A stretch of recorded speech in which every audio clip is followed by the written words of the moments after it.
بسم اللہ الرحمن الرحیم والصلاة والسلام علی رسول اللہ وعلی آلہ وصحبہ اجمعین۔ معزز ناظرین و سامعین کرام، السلام علیکم ورحمۃ اللہ وبرکاتہ۔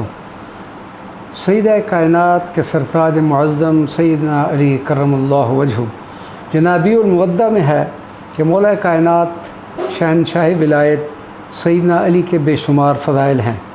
حضرت ابن عباس رضی اللہ تعالیٰ عنہ سے روایت ہے کہ رسول اللہ صلی اللہ علیہ وسلم نے ارشاد فرمایا کہ تمام درخت قلم بن جائیں، سمندر سیاہی بن جائے، جنات حساب کرنے بیٹھ جائیں اور تمام انسان لکھنا شروع کر دیں تو تب بھی سیدنا علی کے فضائل کا شمار نہیں کر سکتے۔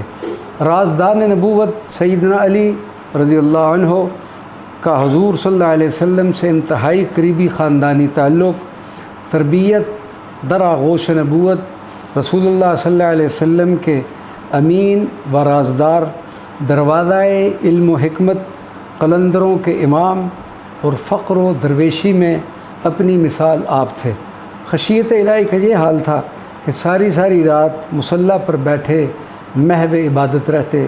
تقوی اور پرہیزگاری کا یہ عالم تھا کہ خلیفہ ثالث سیدنا عثمان غنی کی شہادت کے بعد شہر مدینہ منورہ میں بکنے والا غلہ استعمال نہ فرماتے تھے کہ کہیں اس میں حضرت عثمان غنی رضی اللہ تعالیٰ عنہ کے گھر سے لوٹا ہوا غلہ شامل نہ کیا گیا ہو۔ ابن مغازلی نے حضرت انس بن مالک سے روایت کی ہے کہ رسول اللہ صلی اللہ علیہ وسلم نے ارشاد فرمایا کہ میری امت کے 70,000 آدمی جنت میں بغیر حساب و کتاب داخل ہوں گے۔ پھر سیدنا علی رضی اللہ عنہ کی طرف متوجہ ہوئے اور فرمایا کہ یہ وہ لوگ ہیں جنہوں نے جہاد کیا اور ان کے امام حضرت علی ہیں۔ تاریخ بغداد میں حضرت جابر کی مرفوع حدیث ہے کہ حضرت علی رضی اللہ تعالیٰ عنہ کی محبت گناہوں کو اس طرح کھا جاتی ہے جس طرح آگ لکڑی کو ختم کر دیتی ہے۔ امام جلال الدین سیوطی نے تاریخ الخلفاء جلد اول میں ایک حدیث مبارکہ کے آخر میں لکھا ہے کہ رسول اللہ صلی اللہ علیہ وسلم نے فرمایا میرا اور حضرت علی کا ہاتھ انصاف کرنے میں برابر ہے۔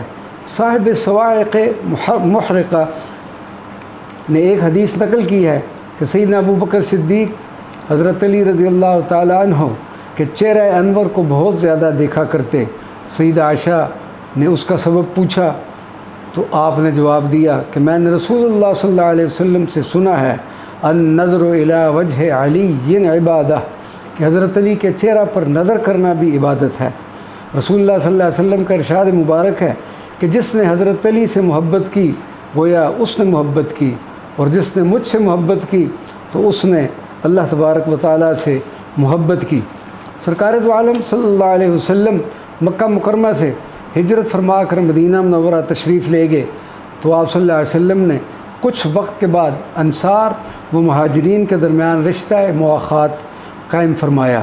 جب تمام اصحاب کے درمیان یہ رشتہ و محبت قائم کر دیا گیا تو حضرت سیدنا علی کرم اللہ وجہہ نے رسول اللہ صلی اللہ علیہ وسلم سے عرض کیا کہ یا رسول اللہ صلی اللہ علیہ وسلم، آپ نے کسی انصار سے میری مواخات نہیں قائم فرمائی۔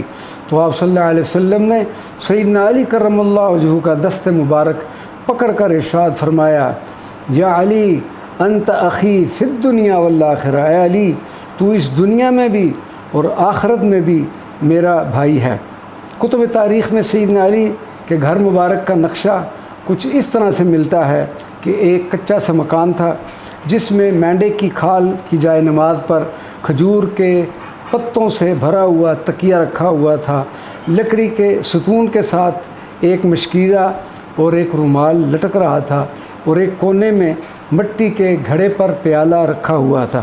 سیدنا علی کرم اللہ وجہہ فرماتے ہیں کہ رسول اللہ صلی اللہ علیہ وسلم کی صاحبزادی سیدت فاطمۃ الزہرا سلام اللہ علیہا جیسی سلیقہ شعار عورت میں نے کبھی نہیں دیکھی۔ باوجود کچا مکان ہونے کے مخدومہ کائنات نے صفائی کے لحاظ سے اپنے گھر کو جنت کا ٹکڑا بنا رکھا تھا۔ آپ علیہ السلام اپنا زیادہ وقت عبادت و ریاضت میں بسر کرتی، لیکن اس کے باوجود آپ گھریلو کام میں بھی پوری دلچسپی رکھتی تھیں۔ سیدنا علی کرم اللہ وجہہ نے سیدہ کائنات کی حیات مبارکہ میں دوسری شادی نہیں فرمائی۔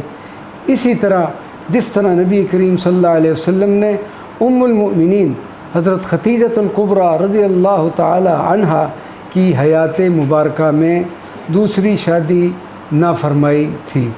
وما علینا الا البلاغ المبین۔